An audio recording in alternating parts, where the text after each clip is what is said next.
no shame of selling India? You have sold our mother, Bharat Mata. Do you have no shame?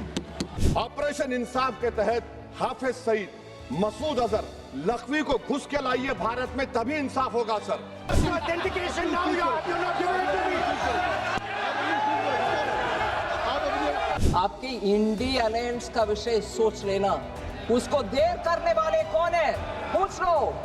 आज तक कोई Michael लाल पैदा नहीं हुआ जो भारत को सेल कर सकता है, कोई खरीद सकता है। आप बाहर में हमको डार्लिंग बोल के पुकारता है, इधर टाइम नहीं देता है, क्या है सर? जरा टाइम तो दे दीजिए डार्लिंग को। स्क्रीन पर आपने झलकियां देखी, इससे यह अंदाजा तो लग ही गया होगा कि मौसम के साथ साथ संसद में भी गर्मी लौट आई है। आज यानी बजट सत्र का 11वां दिन था। संसद आज पूरे रंग में दिखी। आज बात हुई एआई और डेटा प्राइवेसी की, किसानों के पेट और खेत की। किसने कहा कि कोई गोरी चमड़ी वाला कौन होता है ये तय करने वाला कि हम तेल कहां से खरीदें। सदन में डार्लिंग शब्द का इस्तेमाल हुआ, जिस पर सबकी हंसी छूट गई। बात बजट में दलित समुदाय के हक और ऑपरेशन इंसाफ की भी। दूसरी तरफ पर्दे के पीछे सियासत के चौसर पर बहुत तरतीब से मोहरे आगे बढ़ाए गए। कल तक ओम बिरला के खिलाफ अविश्वास प्रस्ताव लाया जा रहा था। आज राहुल गांधी की सांसदी संकट में दिखाई दे रही थी। क्या हुआ संसद में, सब बताएंगे, दिखाएंगे आज के इस एपिसोड में। नमस्ते, मैं हूं सौरभ त्रिपाठी और आप देख रहे हैं संसद पर आधारित हमारा रोजनामचा संसद की बात। सदन शुरू होने से पहले निलंबित सांसद नए पोस्टर के साथ पहुंचे थे। पोस्टर जिसमें पीएम मोदी को फिर निशाने पर लिया गया। अमेरिकी राष्ट्रपति डोनाल्ड ट्रंप के सामने घुटने के बल बैठा दिखाया गया। देखिए वीडियो।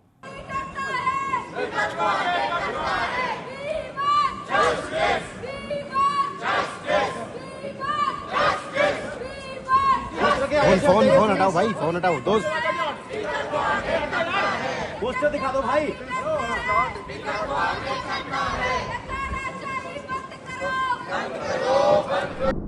दिन भर की झलकियां समेटेंगे, लेकिन शुरू करेंगे राहुल गांधी की स्पीच से।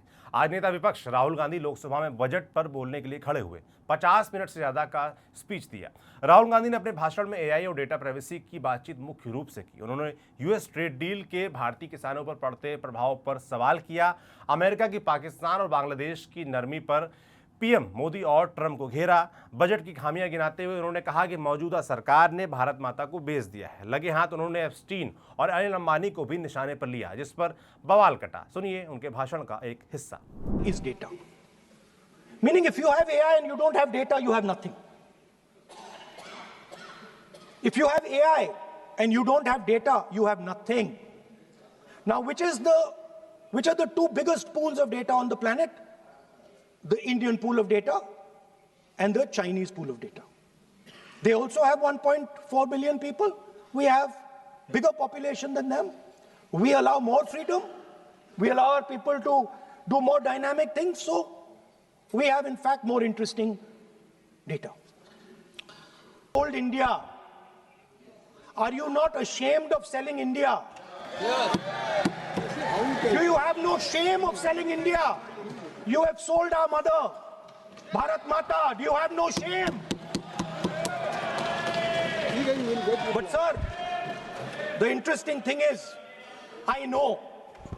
the interesting thing is that I know that the Prime Minister would not sell India under normal circumstances.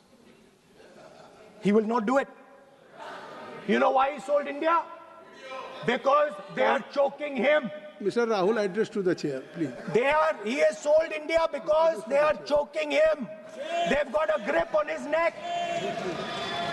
Speaker साहब, मैंने बोला जब चोक लगाते हैं दूसरे व्यक्ति की आंख में देखते हो तो डर दिखता है। सर, पीएम की आंख में डर दिखता है।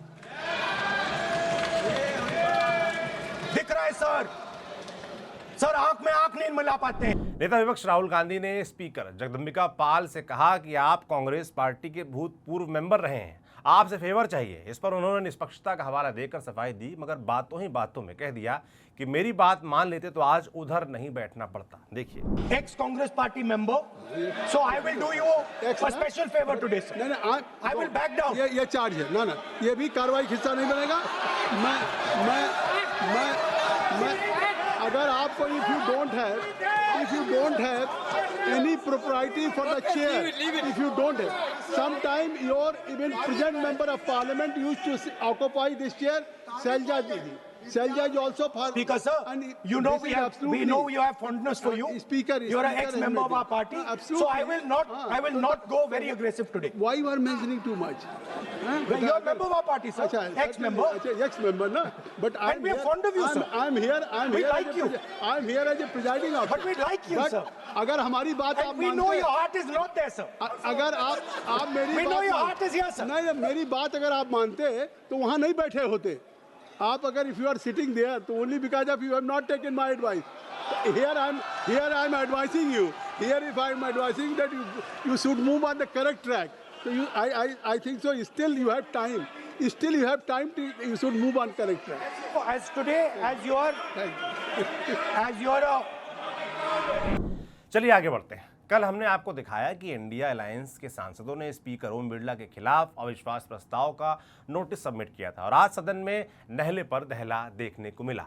आज केंद्रीय संसदीय मामलों के मंत्री किरण रिजिजू ने कहा कि सत्ता पक्ष राहुल गांधी के खिलाफ सदन को गुमराह करने और बेबुनियाद बयान देने के लिए प्रिविलेज नोटिस फाइल कर रहे हैं, जिससे शंका की लकीर भी खिंचती है कि क्या राहुल गांधी की सांसदी जा सकती है।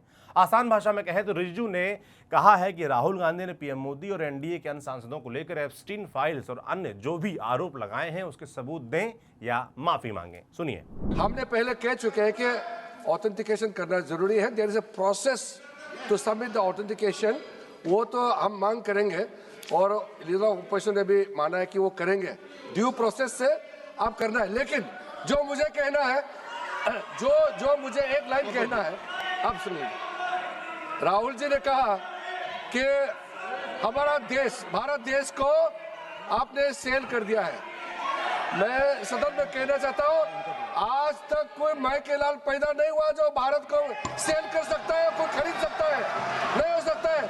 और आपने प्रधानमंत्री जी को कहा, मैं दावे के साथ कहता हूं, इस देश का आज तक सबसे मजबूत प्रधानमंत्री नरेंद्र मोदी जी है।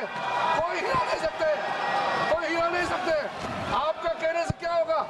आप लोगों ने देश को इतना कमजोर बना के रखा है। 2004 सदन के बाहर मीडिया ने राहुल गांधी से यही सवाल पूछा। राहुल गांधी ने अश्विनी वैष्णव के साथ सत्ता पक्ष के एक अन्य मंत्री का हाथ पकड़ते हुए कहा कि आइए मीडिया से बात करें। रिजिजू की नोटिस वाली बात पर राहुल गांधी ने कहा कि दावे को साबित करेंगे, उनके पास सबूत है। एप्स्टीन मामलों में हरदीप पुरी और अनिल अंबानी के नाम हैं। सुनिए।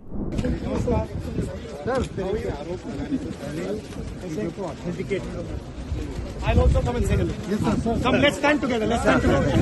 Let's do it together. Come do it together. आपको लेकर कहीं बाइट दे रहे थे, वो कह रहे थे कि आप बिना डाटा दे रहे हैं, वो कहीं ना कहीं बिना तथ्यों के डाटा दे रहे हैं। देखिए, मेरे पास डेटा है। मैंने कहा मैं ऑथेंटिकेट कर दूंगा। डिपार्टमेंट ऑफ जस्टिस फाइल्स है एप्स्टीन पे, हरदीप पुरी का नाम उसमें है, अनिल अंबानी का नाम उसमें है। अंबानी का केस अदानी का केस चल रहा है, उसमें समन्स आई है। गवर्नमेंट ऑफ इंडिया ने 18 महीने के लिए रिप्लाई नहीं दिया है। डायरेक्ट प्रेशर है प्राइम मिनिस्टर पे, वो सब जानते हैं। बट मेन बात ये है, देखिए, सदन में आज कई बड़े राजनीतिक चेहरों ने बोलने को मोर्चा थामा, सवाल पूछे, समस्याएं बताई और सरकार से हिसाब मांगा। मसलन हैदराबाद से सांसद असदुद्दीन ओवैसी ने अल्पसंख्यकों के विकास और स्कॉलरशिप का हक मांगा। पूछा कि कोई गोरी चमड़ी वाला ये कैसे तय कर सकता है कि हम तेल किससे खरीदें। साथ ही कहा कि जैसे यूएस ने वेनेजुएला पर ऑपरेशन किया, वैसे हिंदुस्तान को भी ऑपरेशन इंसाफ करके मसूद अजहर, हाफिज सईद को उठा लेना चाहिए। देखिए। डायरेक्टली इनडायरेक्टली अगर हम रशिया का ऑयल लेंगे तो 25% लगा देगा। कौन है सर वो गोरी चमड़ी वाला वहां बैठकर हमको बोलने वाला? किस हमने इस मुल्क को आजाद इसलिए करवाया था कि वहां बैठकर बोलेगा मैं जिससे चाहा तेल खरीदूंगा। तुम होते कौन हो? तुम मेरे माई बाप हो क्या? आप 25% लगाएंगे सर। और वर्ड क्या इस्तेमाल किया? इंडिया। यानी अब नायरा जो है, नायरा कंपनी बंद हो जाएगी और हमको मॉनिटर करेंगे, आप भारत को उस पर ओवरसाइट करेंगे। अफसोस की बात है कि सरकार खामोश है। सर 2019 में ईरान का ऑयल मत लो, बोले आपने गलती की, आपने ईरान का ऑयल नहीं लिया। तो अमेरिका ने कहा कि इराक से लो, कंपैरेबल रेट पे, कंपैरेबल रेट पे, मार्केट रेट, नॉमिनल प्राइस पे नहीं। आज यूएस कह रहा है कि मोनोपोली रेट पे लो। कहां है सर? हम क्यों कर रहे हैं? क्यों इतना गिर रहे हैं इस गोरी चमड़ी वाले के सामने? आखिर हम ये सरकार से मुतालबा करता हूं कि वेनेजुएला में जो हुआ, आप एक ऑपरेशन इंसाफ करिए। ऑपरेशन इंसाफ के तहत हाफिज सईद, मसूद अजहर, लखवी को घुस के लाइए भारत में, तभी इंसाफ होगा सर। जब तक खत्म कर रहा हूं सर, हम कुलभूषण यादव को भूल गए, वो कुलभूषण यादव जिसको आईसीजे ने रुकाया, आखिर हम कब लेके आएंगे कुलभूषण यादव को? वजीर आजम इजराइल को जा रहे हैं, मैं उनसे ये मुतालबा करता हूं कि वो गाजा को जाएं, 15 मिनट जाकर देखें, 60,000 फलस्तीनियों खत्म कर दिया गया और नेतन्याहू पर आईसीजे का अरेस्ट वारंट है, आईसीसी का, और आईसीजे में केस चल रहा है सर। तो मैं आपसे मुतालबा करता हूं कि वजीर आजम गाजा के बारे में देखें। मैं ज़ायनिज़्म मुर्दाबाद बोलता हूं, भारत जिंदाबाद। और ये टीएमसी सांसद कल्याण बनर्जी भी आज दिन भर छाए रहे। वे गर्मजोशी से बजट पर संबोधन दे रहे थे। बोले कि बजट में बंगाल को कुछ नहीं मिला। आने वाले बंगाल चुनाव पर चेतावनी दी। तब स्पीकर ने बोला कि आपके खाते से बोलने का टाइम खत्म हो रहा है। इस पर एक्स्ट्रा टाइम मांगते हुए उन्होंने स्पीकर से कह दिया कि सदन के बाहर आप डार्लिंग डार्लिंग करते हो, सदन में डार्लिंग को बोलने नहीं देते। खुद सुनिए। The bigger problem is the governance culture. It represents when announcements are plentiful, but implementation is scarce. Sir, for West Bengal in particular, the budget gaps are political fodder. Virtually no direct benefits to the state and notable exclusion. Example given, Bengal's mineral reserves left out of development plans. This has amplified the opposition charge of the centre's bias and neglect towards non-BJP states, reinforcing a narrative of an anti-federal budget.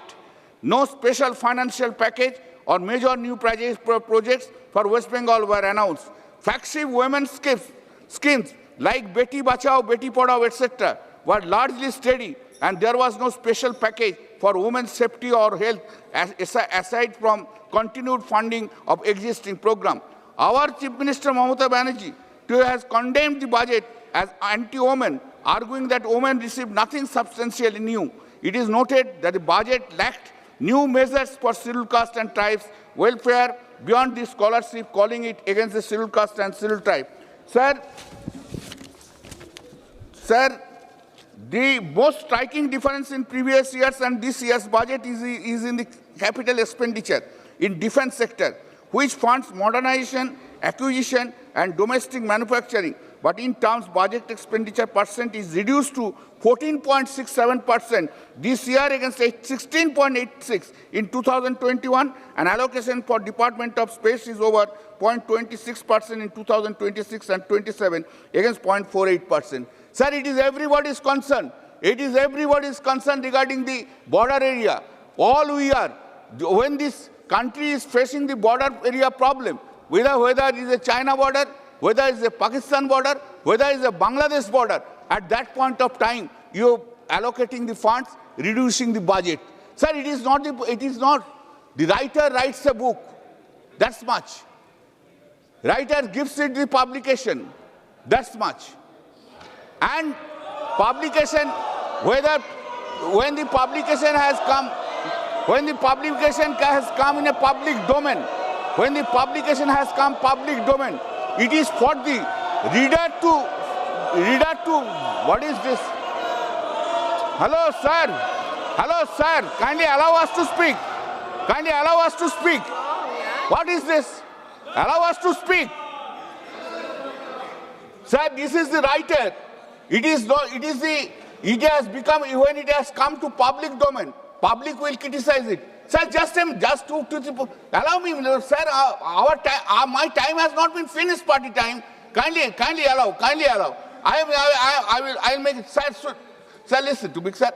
Well, it is for the reader to pass their comments, not for anybody to decide. The question is whether it is published or not. The question is whether that manuscript has come into the public domain. The question is not that, whether it has been published or not. The question is whether the contents of that manuscript have been challenged by the Honorable Defense Minister or not. That is the question. Question is not who has published or not.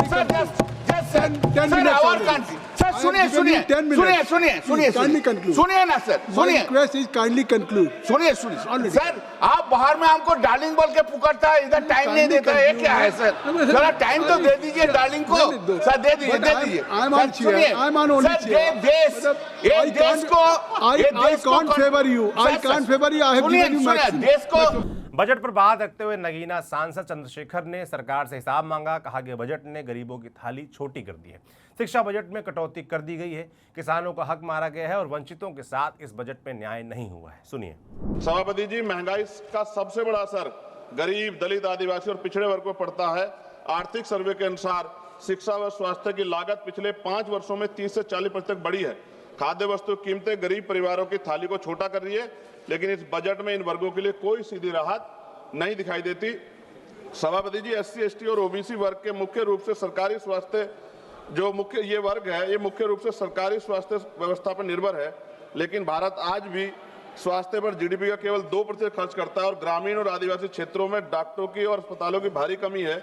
इस budget में सार्वजनिक स्वास्थ्य ढांचे को मजबूत करने के लिए कोई निर्णायक वित्तीय छलांग नहीं। सभापति जी, शिक्षा में माध्यम जिससे सामाजिक असमानता टूटती है, लेकिन इस बजट में शिक्षा पर खर्च GDP के लगभग 3% के आसपास और SC, ST, OBC के छात्रों की छात्रवृत्ति में देरी और अनिश्चितता बनी हुई है। शिक्षा गरीब परिवारों की पहुंच से बहुत दूर है। यह स्थिति समान अवसरों की अवधारणा को कमजोर करती है। सभापति जी, शाम को बजट पर पूछे गए सवालों का जवाब देते हुए वित्त मंत्री ने सरकार का पक्ष रखा। अखिलेश यादव के बीते दिन रेल पर पूछे गए सवाल पर कहा कि सबसे पहला वंदे भारत यूपी को ही मिला। मछली पालन को लेकर करोड़ों के बजट का प्रावधान किया गया है। कॉटन, दाल, फल को पूरा ध्यान रखा गया है। सड़कों को हाईफाई और सेफ बनाने के लिए सरकार खास प्रबंध करने को सोच रही है। सुनिए। यूपी को बुलेट ट्रेन नहीं है वगैरह, सच नहीं है madam. 2 high speed train corridors go through UP. First of all, Delhi से Varanasi first Vande Bharat express UP को ही गए और उसमें कानपुर और प्रयागराज जोड़कर वो गए। सो दिल्ली वाराणसी और वाराणसी से सिलीगुड़ी तक ये हाई स्पीड ट्रेन यूपी से ही निकलता है, ठीक है। सो इसके अलावा वाराणसी को रेलवे में कनेक्टिविटी हब माना जाता है। ईस्ट से, साउथ से, नॉर्थ से, वेस्ट से आने वाले पूरे ट्रेन वाराणसी हब में ही होते। अब राज्यसभा की ओर बढ़ते हैं। राज्यसभा में आम आदमी पार्टी के सांसद राघव चड्ढा ने एक बेहतरीन मुद्दा उठाया। उन्होंने राइट टू रिकॉल को लागू करने की बात सदन में रखी। कहा कि यदि जनता के पास अपना नेता चुनने का अधिकार है तो जनता को यह अधिकार भी दिया जाए कि वो राइट टू रिकॉल का इस्तेमाल करते हुए उसी नेता को हटा भी सके जिससे जनता खुश नहीं है। कहा कि भारतीय संविधान में इम्पीचमेंट के जरिए राष्ट्रपति, उपराष्ट्रपति, जजों को हटाया जा सकता है, तो MP MLA को क्यों नहीं। सर, आज मैं इस सदन में ये मांग रखता हूं कि जैसे इंडियन वोटर के पास राइट टू इलेक्ट है, वैसे ही राइट टू रिकॉल भी होना चाहिए। अगर देश का मतदाता अपने नेताओं को हायर कर सकता है तो वो नेताओं को फायर करने की शक्ति भी उसे मिलनी चाहिए। Sir, right to recall is a mechanism that empowers the voters to de elect a neta representative before the tenure ends if he fails to discharge his or her duty. Sir, हम MP MLA चुनते हैं, उसके बाद अगर वो काम ना करे, अपने वादे भूल जाए, जनता से दूर हो जाए, तो 5 साल तक इंतजार करने के अलावा जनता के पास कोई ताकत नहीं है। कोई इंटरिम प्रोविजन नहीं, कोई अकाउंटेबिलिटी नहीं, कोई परफॉर्मेंस रिव्यू नहीं, कोई करेक्टिव ऑप्शन नहीं। चुनाव से पहले नेता जनता के पीछे और चुनाव के बाद जनता नेता के पीछे। और सर, 5 साल is too long a period in this day and age. अगर एक गलत फैसला गलत नेता को चुनने का लिया तो लाखों लोगों का भविष्य अंधकार में जाता है और पूरा क्षेत्र पीछे जाता है। Sir, we can trust our voters to elect. हमें अपने मतदाता पे विश्वास करना चाहिए कि वो अपनी गलती बदल भी सके राइट टू रिकॉल की ताकत से। Sir, let me clarify that right to recall is not a weapon against politicians. It is an insurance policy for democracy. और भारत के संविधान में जब आप राष्ट्रपति को इंपीच कर सकते हैं टेन्योर के दौरान, उपराष्ट्रपति को हटाने का प्रावधान है, जजों को इंपीच करने के लिए प्रोसेस लेट डाउन है, यहां तक कि रूलिंग गवर्नमेंट के खिलाफ नो कॉन्फिडेंस मोशन लाकर आप सरकार बर्खास्त कर सकते हैं। तो MP MLA अगर आपका नॉन परफॉर्मिंग है तो उसको हटाने के लिए क्यों नहीं राइट टू रिकॉल मतदाता को देना चाहिए। JDS सांसद SD देवेगौड़ा ने सरकार को बजट पर कुछ सुझाव पेश किए। कहा कि शहरी गवर्नेंस, पानी की सुरक्षा, क्लाइमेट रेजिलियंस और रीजनल बैलेंस पर ज़्यादा ध्यान देने की जरूरत है। साथ ही उन्होंने किसानों की मदद के लिए कटहल, इमली और जामुन बोर्ड बनाने की मांग की और कहा कि ये पौधे हेल्दी हैं और कम पानी में उगते हैं और इनकी डिमांड भी है। सुनिए। Employment must be as the center for policy thinking. Manufacturing and MSMEs generate jobs not only when supported by skilling local ecosystem. Rajya Sabha में उड़ीसा से बीजेपी सांसद सुलता देवा ने गुम हुए मछुआरों का हिसाब मांगा। पूछा कि सरकार कितने ही मछुआरे गायब हो गए हैं या मर गए हैं, क्या उन्हें इंश्योरेंस का क्लेम मिला और मिला तो कितना मिला। देखिए, मैं स्पेसिफिकली आपके माध्यम से माननीय मंत्री से ये जानना चाहती हूँ कि पिछले 5 साल से कितने मछुआरे सारे भारतवर्ष में मिसिंग है, उनमें से उड़ीसा से कितने हैं, कितनों की एक्सीडेंटल डेथ हुई है और एक्सीडेंटल डेथ में कितनों का इंश्योरेंस क्लेम है और कितनों को मिल चुका है। Thank you so much honourable chairman sir. मछली पालन, पशुपालन और डेयरी मंत्री ललन सिंह के पास इस सवाल का कोई जवाब नहीं था। उन्होंने सरकार से इसकी पड़ताल और जल्दी जवाब देने की बात कही। देखिए, सभापति महोदय, इस प्रश्न से माननीय सदस्य का जो प्रश्न है उससे इसका कोई वास्ता नहीं है। कितने मछुआरे लापता हुए हैं, अलग अलग राज्यवार ब्यौरा एकत्रित करना पड़ेगा। उसके लिए अलग से अगर वो सूचना देंगी, प्रश्न करेंगी, तो हम निश्चित तौर पर सरकार उसका उत्तर देगी। राज्यसभा में भी टैरिफ का मुद्दा गरमाया। कांग्रेस के राज्यसभा सांसद राजीव शुक्ला ने सदन में मनमोहन सिंह के समय टैरिफ 3% वाला बताया और अटल बिहारी वाजपेयी के समय भी उन्होंने जिक्र किया कि वो तब भी 3% था। अभी टैरिफ 25% से घटाकर 18% कर दिया गया है, तो खुश हुआ जा रहा है, इस तरीके का उन्होंने तंज किया। देखिए, सरकार का जब मैंने तर्क पूछा तो मुझे तर्क ये दिया गया कि साहब बदले हुए जो ट्रम्प है, ट्रम्प 1 के जो ट्रम्प थे वो ठीक थे पहले वाले, अभी जो बदले हुए जिसमें 25% 50% था, अब अगर उन्होंने 18% ले लिया कर दिया है तो भैया इसी को अपनी उपलब्धि मानो। यही बहुत बड़ी चीज है कि 25 से 18 कर दिया, क्योंकि ट्रम्प बदल गए। अरे भाई ट्रम्प बदल गए तो आपने पहले ट्रम्प की इतनी जो है, ट्रम्प के साथ इतनी मित्रता, इतना दोस्ताना उनके लिए भाई देखिए, राधा मोहन जी शांत बैठिए ना, आप पीछे शांत बैठिए, आप बोलिए। तो ये था सदन का पूरा लेखा जोखा। आज का दिन सवालों और जवाबों से जाम पैक था। ऐसा सदन चलता रहे तो कितना मजा आए हमको भी और आपको भी सुनने में। जनता को उनके हक और सहूलियत मिले, इसकी चर्चा हो। राजनेताओं में काम के प्रति नैतिक जिम्मेदारी का भाव ऐसे ही बना रहे, यही उम्मीद रखी जा सकती है। बाकी आपको हमारा शो कैसा लग रहा है कमेंट बॉक्स में लिखकर जरूर बताएं। आपके लिए शो लिखा था हमारे साथी प्रत्युष रौनक ने। मैं सौरभ त्रिपाठी हूँ, कैमरे के पीछे सुधांशु हैं। शुक्रिया।